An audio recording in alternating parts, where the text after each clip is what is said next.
भैया हाँ? आपसे ही कह रही हूँ भैया। क्यों? कुछ नहीं, भानु प्रसाद जी के बारे में थोड़ी जानकारी चाहिए थी मुझे। आप ऐसे क्यों देख रहे हैं मुझे भैया? कुछ नहीं, भानु को भानु प्रसाद जी कहकर पुकारने वाली तुम पहली हो, इसीलिए थोड़ा आश्चर्य हुआ। अच्छा बताओ, उसके बारे में तुम्हें क्या जानना है? इस गांव में हरिश्चंद्र जी की इतनी बड़ी फैमिली है, पैसे वाली फैमिली है। उनके दोनों बड़े बेटे तो बहुत अच्छी जिंदगी जी रहे हैं, तो फिर भानु प्रसाद जी ऐसे क्यों हैं? घर वाले उनसे पराया जैसा सुलूक करते हैं, जानबूझकर उन्हें अवॉइड करते हैं। ऐसा क्यों होता है? भानु प्रसाद की कहानी सुनकर भगवान भी दुखी हो जाते हैं। भानु को बचपन से ही पढ़ाई में दिलचस्पी नहीं थी, वो हर सब्जेक्ट में 0 ही पाता था। पिताजी को पता चलेगा तो चिल्लाएंगे, इसलिए 0 को मिटाकर 100 लिख करके उसके बाद पिताजी को मार्कशीट दिखाया करता था। फिर भी उसके पिता उसे डांटते थे। क्यों? 100 में कितने शून्य होते ये पता होगा तब ना। 4-5 शून्य लिख करके ले जाता था और पिताजी पकड़ लेते थे। भानु प्रसाद की पढ़ाई में दिलचस्पी नहीं थी, लेकिन वो स्कूल की छुट्टी कभी नहीं करता था, और उसकी वजह स्कूल में पढ़ने वाली लड़की माधवी थी, जो उससे 2 साल छोटी थी। एक दिन माधवी ने होमवर्क नहीं किया तो मास्टर साहब उसे मार रहे थे। भानु उसे रोते हुए नहीं देख सका और उसने मास्टर को बहुत मारा। उस दिन से उसने स्कूल की तरफ देखा भी नहीं और पढ़ाई हमेशा के लिए छूट गई। इसी तरह अनजान में की गई 2-3 गलतियों के लिए भानु प्रसाद आवारा है, ऐसी उसकी छवि बन गई। जो काम उसे आता था, उसके पिताजी वो काम भी उसे नहीं करवाते थे। धीरे धीरे भानु सबसे दूर होता चला गया। हंसता खेलता खुश था तो उसकी वजह माधवी थी, जो उस समय हॉस्टल में रहकर पढ़ती थी। शनिवार रविवार को घर आती थी। उसके आने पर भानु के लिए त्योहार जैसा होता था। भाई भाई, हाँ? विजयवाड़ा की बस आ गई क्या? क्या आदमी है, लगता है पूरी रात नहीं सो पाया। कैसी हो माधवी? ठीक हूँ, मुझे कोई तो बात नहीं, मैं ले लेती हूँ।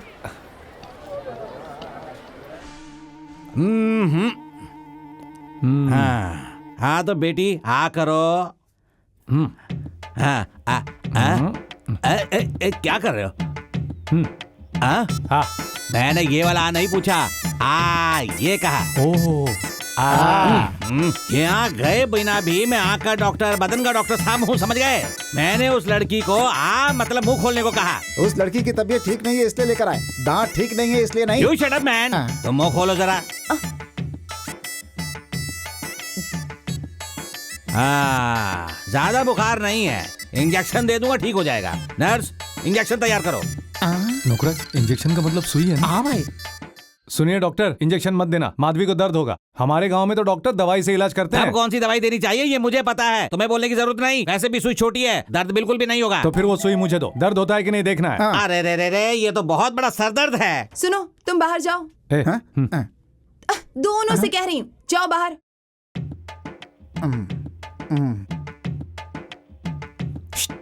हाँ?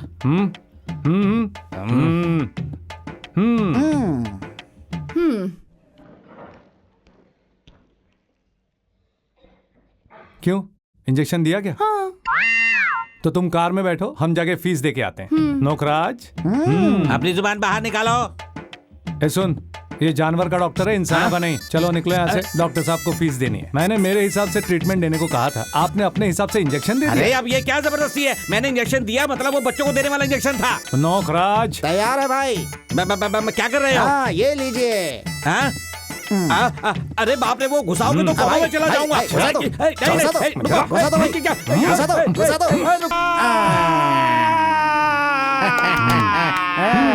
डॉक्टर, 8 नंबर पेशेंट का बुखार बहुत बढ़ रहा है, इंजेक्शन दे दूं क्या?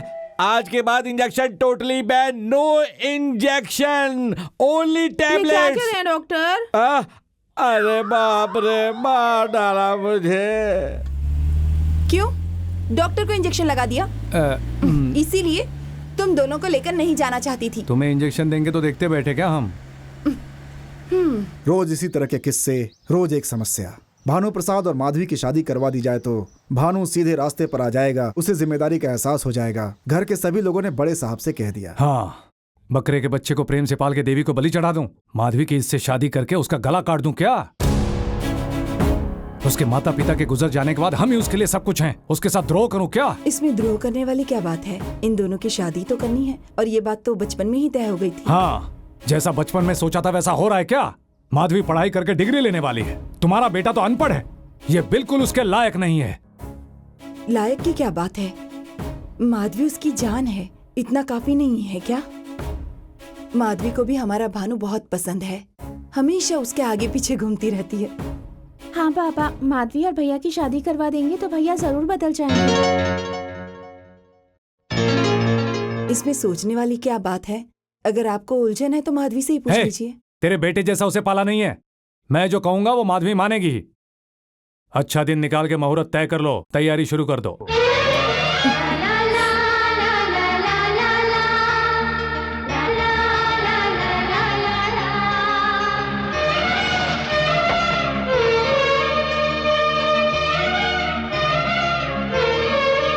शादी की तैयारी गांव में बड़े धूमधाम से हो रही थी। माधवी और उसकी शादी हो जाएगी तो दूध का अभिषेक करवाकर सोने का मुकुट बनवाऊंगा, ऐसा बगल वाली गांव की देवी से मन्नत मांगा था भानु प्रसाद ने। वो मन्नत पूरा करने के लिए शादी के पहले दिन मैं और भानु प्रसाद देवी के मंदिर के लिए चल पड़े। तभी वहां एक लड़की आत्महत्या करने के लिए पेड़ के ऊपर से पानी में कूदी। उसे बचाने के लिए भानु प्रसाद भी पानी में कूद गया और उस लड़की को बचा लिया। उसे ऊपर लाने के बाद देखा कि वो लड़की माधवी थी।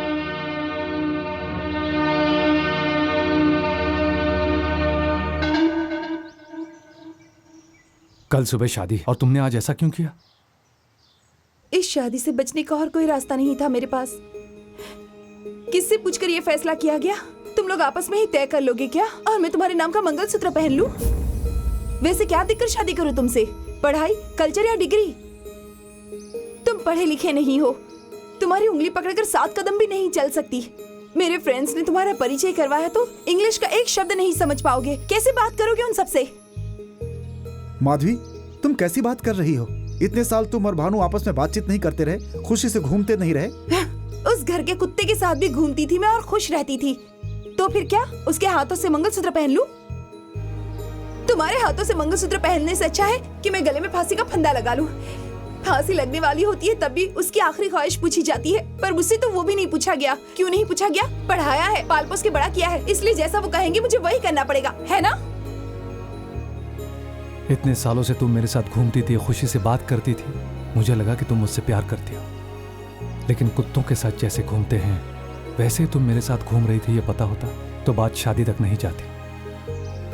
बचपन से तुम्हारी आशा ही मेरी आशा है, तुम्हारी खुशी में ही मेरी खुशी है, सोच के जीता आ रहा हूं। इसीलिए इस दुनिया में जो तुम्हें पसंद नहीं वो मुझे भी पसंद नहीं है। अब जब तुम मुझे पसंद नहीं करती हो तो मैं भी खुद को पसंद नहीं करता। तुम अपनी मर्जी से पढ़े लिखे आदमी के साथ शादी करके सुखी हो जाओ। पिताजी को तुम पर बहुत गर्व है, ये मुझे पता नहीं, पर उनका तुम पर बहुत ज्यादा भरोसा है।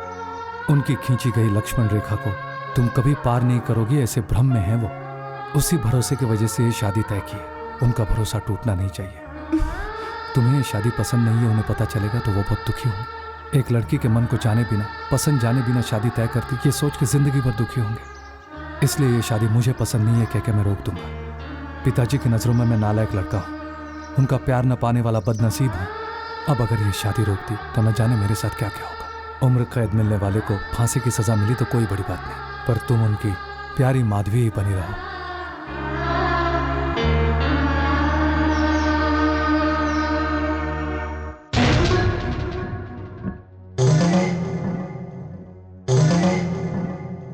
अगर ये शादी रुक गई तो तुम्हारे पिताजी के मान सम्मान का क्या होगा, ये सोचा है?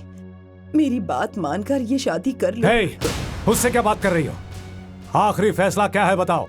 इसके गले में मंगलसूत्र बांधोगे या नहीं?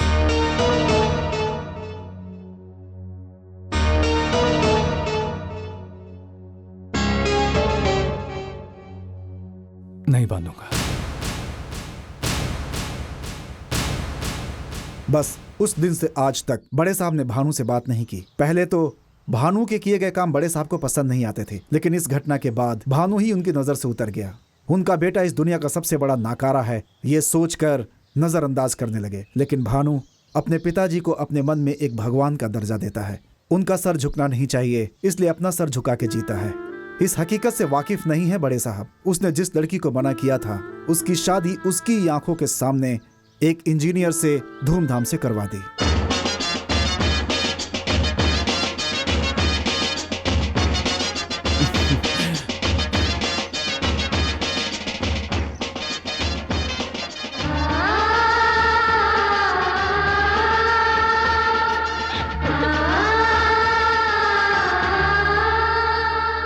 जो कुछ हुआ किसी से कभी कहना नहीं, ये कसम मुझसे भानु ने ले ली, लेकिन आवेश में तुमसे सब कुछ कह दिया। गलती से भी ये बात कभी किसी से मत कहना।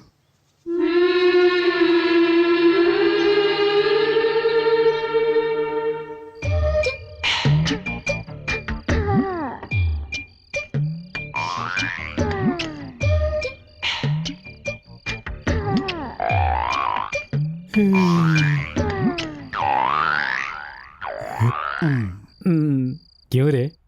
तुझे मैंने इतनी बार डांट दिया, इतनी बार सफाई करवाई तुमसे, इसलिए मुझ पे गुस्सा है? अरे नहीं भाई साहब, आप मेरे बड़े भाई की तरह हैं। बड़ा भाई चिल्लाएगा तो छोटा भाई गुस्सा करेगा क्या? Very good. ये क्या है भाई, अभी तक खड़े हो? अरे बैठो।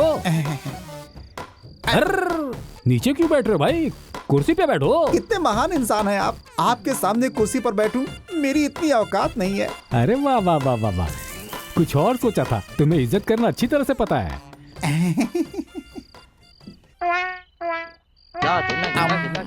मारेगा क्या?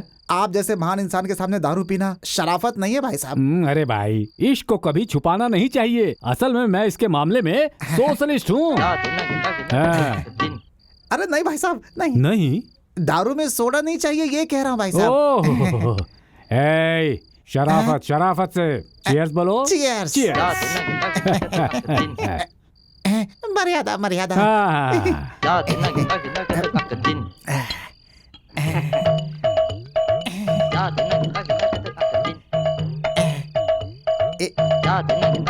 मर्यादा मर्यादा।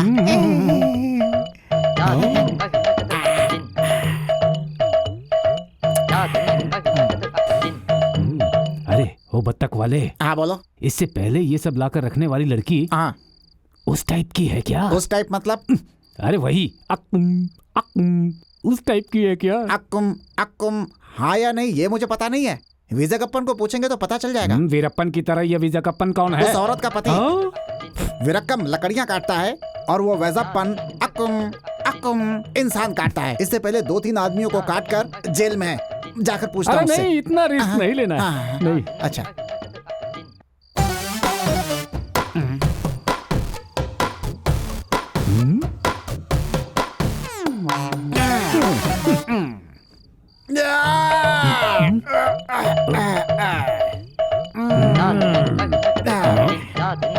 I am military man. Give me a cigarette. Give.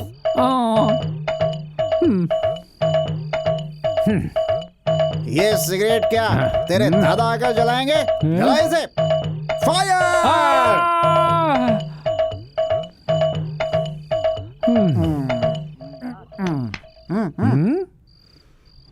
अरे अरे ये क्या किया? इससे पहले क्या कह रहा था? अक्कुम अक्कुम। हाँ? अरे नहीं नहीं नहीं, अभी तुम्हारी हालत ठीक नहीं है, बाद में बात करते हैं। मैं बिल्कुल ठीक हूँ, एक और पैक बनाओ। ओए, तुझे ऑलरेडी बहुत चढ़ गई है, कल पीना, अभी जाके रेस्ट कर। तू जब बोलेगा तब मैं पीऊंगा, तू जब मना करेगा मैं नहीं पीऊंगा। मुझे क्या बेवकूफ समझता है तू? चल बे, बना एक पैक। मुझे बे बुलाता है? ओए, तेरी शराफत उतर गई लगता है। जंगल में घूमने वाला आवारा हाथी दिखता है, तेरे साथ क्या शराफत बे? चल बना। ओए, ओए, तुझे बैठा के पिलाया, लेकिन अब मुझे अकल आ गई मुझे। हाँ, आ गई है। लगता है इसे चढ़ गई। अच्छा सुन, जाके अंदर सो जा, अच्छे से रेस्ट कर ले, कल बात करूंगा। हमें जाना है, हमें जाना है, हमें जाएगा कि अरे नहीं? बाप रे बाप, जा। कभी कभी मेरे दिल में अब आ, तेरे- चल, चल।